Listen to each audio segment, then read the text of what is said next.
দিব শেষ হয়ে গেল, এটা সমস্যা নেই।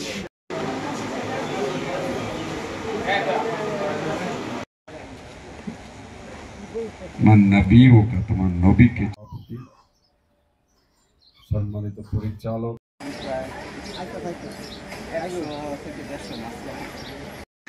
আমি যদি এমপি ক্যান্ডিডেট আমাকে মনোনয়ন করা হয়েছে,